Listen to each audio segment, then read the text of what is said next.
مرنے سے پہلے موت کی تیاری کر لو. آقا نصیحت فرماتے تھے موت کی تیاری کرنی ہے نا تو کیا تیاری کرنی ہے؟ قبر کے لیے فرنیچر بنانا ہے, ایئر کنڈیشن لگوانا ہے قبر میں, پنکھا ونکھا لگانا ہے, یا ریشمی کوئی سلک کا مہنگا والا کفن سلوانا ہے؟ کیا لے کر جائیں گے قبر میں؟ کچھ بھی نہیں. کبھی کفن میں جیب دیکھا ہے؟ قبر میں تجوری دیکھی ہے؟ جس مال کے لیے ہم دوڑے پھر رہے ہیں, مارے پھر رہے ہیں, روز گنتے ہیں جیب میں کتنے, گھر میں کتنے, بینک میں کتنے, اتنا ہے بے وفا مال. پتا ہے آپ کو جس دن ہمارا انتقال ہوگا نا, جو بینک کے پیسے ہیں گھر میں پڑے وہ تو سب چلے گئے نا, وہ تو ہمارے رہیں گے نہیں, رشتہ داروں کے ہو جائیں گے. میرے جیب میں بھی جو پیسے ہوں گے نا وہ بھی نکال لیے جائیں گے کہ اب یہ میت کا نہیں ہے, یہ ورثہ کا مال ہے. ارے ایک تھوڑے روپے تو لے جانے دو, کچھ نہیں لے جا سکو گے, ایک ایک روپیہ چلا جائے گا. میں بڑی گہری بات کرنے جا رہا ہوں. میں نے ایک جملہ ایک جگہ سنا تھا, میں بھول نہیں پاتا. بڑی کمال کی بات ہے, بڑی گہری بات, اللہ کرے آپ سمجھ جاؤ.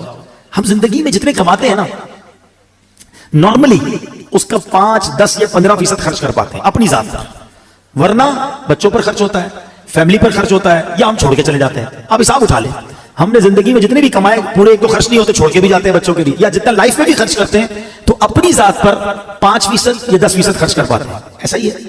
وہ جملہ یہ ہے کہ کمانے 100 ہیں, خرچ اپنے اوپر 5 کرنے ہیں اور جواب بھی 100 کا دینا ہے. بات بڑی گہری ہے.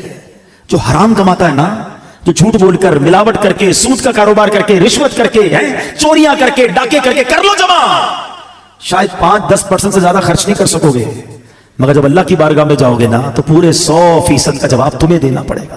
بچے مزے کریں گے جن کے لیے تم چھوڑ کر آئے, بلکہ وہ قیامت کے دن اللہ کو یہی کہیں گے یا اللہ ہمیں کیا پتا ہمارے باپ نے حرام جمع کیا تھا, مار ہمیں پڑے گی اگر ہم نے حرام کمایا ہوگا. اتنا بے وفا مال, اور اس مال کے لیے میں دوڑی جا رہا ہوں, یہ نہیں سوچ رہا کہ قبر میں تو مال نہیں جانا.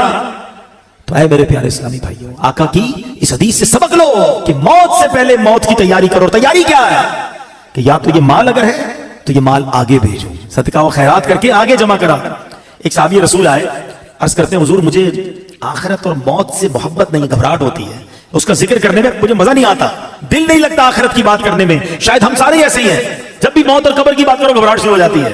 کیا شاندار جواب دیا نبی پاک نے. حدیث پاک کا خلاصہ پیش کر رہا ہوں. فرمایا بندے کا دل ادھر لگتا ہے جدھر اس کا مال ہو. تم اپنا مال آگے بھیج دو, تمہارا دل بھی آخرت میں لگنا شروع ہو جائے گا. میں اس کو ایگزامپل کے ذریعے سمجھاتا ہوں. کراچی میں رہتے ہیں, ٹھیک ہے, ایک بندے نے اپنے پیسے بھجوا دیے لاہور, وہاں دکان لے لی, فیکٹری لگا لی, گھر لگا لیا. اب زیادہ دل کہاں لگے گا؟ لاہور. جب دیکھو لاہور جائے گا, کیوں؟ پیسے ادھر ہیں, انویسٹمنٹ ادھر ہے, لوگوں نے پیسے دبئی میں لگائے ہوئے ہیں, دبئی جاتے رہتے ہیں کیونکہ مال ادھر ہے, دل بھی ادھر ہے, واپس بھی نہیں آتے. کیا شاندار جواب دیا, عقل مندوں کے لیے کمال جواب ہے یہ. اگر آخرت میں دل لگانا ہے نا تو بندہ کہ میرے پیسے ادھر ہیں بھائی, میں نے اپنا مال اللہ کی راہ میں صدقہ کیا ہوا, محل تیار ہے, مسجد بنا دی ہے اللہ کے کرم سے, کیونکہ حدیث پاک کا خلاصہ ہے جو اللہ کے لیے مسجد بناتا ہے اللہ اس کے لیے جنت میں گھر بناتا ہے. خوش نصیب ہے وہ لوگ جو مسجد بناتے ہیں یا مسجد میں حصہ ملاتے ہیں. کچھ نہ کچھ پیسے آگے بھجوایا کرو, یہ اگلا اکاؤنٹ ہے ہمارا, جاتے کہیں نہیں ہے, ادھر سے نکل کر اس اکاؤنٹ میں جا رہے ہیں جدھر زیادہ گزارنی ہے زندگی. تو آقا نے کیا خوب بات فرمائی کہ اگر آخرت میں دل لگانا ہے نا تو اپنا مال ادھر بھیج دے, کیونکہ بندے کا دل مال کے ساتھ ہوتا ہے. جب مال ادھر ہوگا تیرا دل بھی ادھر ہی لگ جائے گا. تو یہ موت کی تیاری کا ایک طریقہ ہے. اچھے اعمال کرے اور آگے اپنے اعمال بھیجے, نیکیاں بھیجے, تو انشاءاللہ اس کی تیاری اچھی ہو جائے گی. اللہ کریم قرآن مجید فرقان حمید میں فرماتا ہے وَاتَّقُوا يَوْمًا تُرْجَعُونَ فِيهِ إِلَى اللَّهِ, اور ڈرو اس دن سے جس میں اللہ کی طرف پھرو گے. ایک قول کے مطابق اس آیت کریمہ کا معنی یہ ہے, اے ایمان والو ڈرو اس دن سے جب تم اس دنیا کو چھوڑ کر سفر آخرت پر روانہ ہو جاؤ گے. اے میرے پیارے اسلامی بھائیوں, اللہ کریم قرآن مجید میں فرماتا ہے وَلَا تَنْسَ نَصِيبَكَ مِنَ الدُّنْيَا, اور دنیا میں اپنا حصہ نہ بھول. اب کون سا حصہ ہے ہمارا دنیا میں؟ سنے اس آیت کی تفسیر میں علماء نے فرمایا اس سے مراد کفن ہے. یعنی دنیا میں ہمارا حصہ کتنا ہے؟ بس کفن لے کر جانا ہے اور کچھ لے کر نہیں جانا ہے. اور اتنی تیاری ہے دنیا سجانے کی, چھوٹا گھر بڑا ہو جائے, بڑا گھر اور بڑا ہو جائے, چھوٹا کاروبار بڑا ہو جائے. میں نہیں کہتا کاروبار بڑا نہ کریں, میں نہیں کہتا گھر بڑا نہ بنائیں, مگر اس گھر میں, اس کاروبار میں, اس دنیا میں اتنے غرق نہ ہو جائے نا کہ پہلے تو حلال اور حرام کی تمیز اٹھ جائے اور پھر مرنے کا ہی خیال نہ رہے. خدا دیکھو ایک بات یاد رکھیں, ہمارے ساتھ ایسا نہیں ہے کہ ہمیں کوئی ٹائم الگ الگ دیا گیا ہے کہ بھائی یہ ٹائم دنیا کے لیے تیاری کر لو اور یہ والے ٹائم آخرت کی تیاری کر لینا, پھر تو ٹھیک ہے. ہم کہیں گے آخری 10 سال میں آخرت کی تیاری کر لوں گا. نہیں, اسی ٹائمنگز میں, اسی زندگی میں ہمیں دنیا بہتر کرنی ہے تو کریں, آخرت بھی بہتر کرنی ہے, کہیں رہ نہ جائے آخرت. شیطان کیا کہتا ہے, بس مولانا ابھی بھی ہو سکتا ہے میرا بیان چل رہا ہے نا, تو کوئی کہہ رہا ہوگا کہ باتیں تو بڑی اچھی کر رہے ہیں, بس رمضان سے نماز شروع کر دوں گا, بس یہ اگلے سال میں یہ حرام کام چھوڑ دوں گا. ہاں یار میں یہ غلط کام تو کرتا ہوں, میری ایک بری عادت تو لگی ہوئی ہے, میں یہ بے حیائی کا کام تو کر رہا ہوں, بس یار تھوڑے 2-4 مہینے بعد پکی توبہ کر لوں گا. یہی شیطان کا کام ہے کہ وہ لمبی امیدیں دلاتا ہے, لمبی امیدیں دلاتا ہے. تھوڑے دنوں بعد توبہ فوراً کرنی چاہیے.